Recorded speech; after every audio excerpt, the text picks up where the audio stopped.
The personal smear campaign against you. If you call me Dr. Coleman again, I should call you Mr. Icke. Oh, okay, Vernon. I'll go for Vernon. I was trying to be professional. Okay, sorry, mate. The personal smear campaign against you, though, it has been strong. I think the Daily Mail, did they call you a pretend doctor? Yes. Do you believe this is stupidity, naivety, or something more sinister? Because I mean, you were our family GP. I mean, you're a doctor. Yeah. I'm not licensed at the moment because when you get to my advanced years and retire, although I retired some years ago, but when you retire, you can't stay licensed because to be licensed you need to fill in piles of forms. But I've never been struck off. I was a GP. Yeah, the Daily Mail said I was pretending to be a doctor. My Wikipedia was changed the day after I did the first video.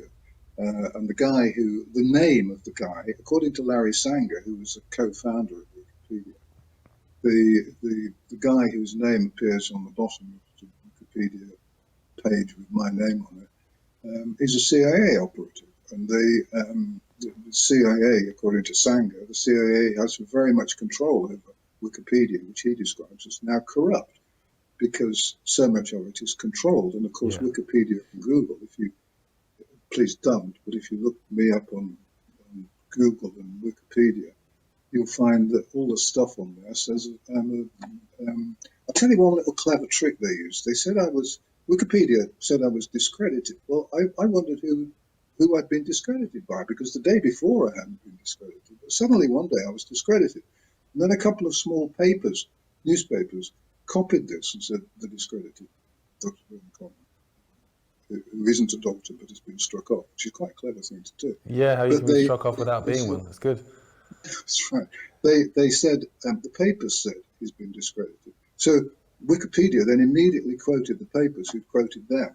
Wow. And that's where the discredit. So it's the whole thing is part of the shut people up, frighten them, demonize them, and then no one else will listen to them. No, exactly. Somebody might say, well, you want to see what Vernon Coleman's saying, and they have a look, and then they say, oh yeah, but I checked him out, and he's a complete lunatic who is a conspiracy theorist blogging.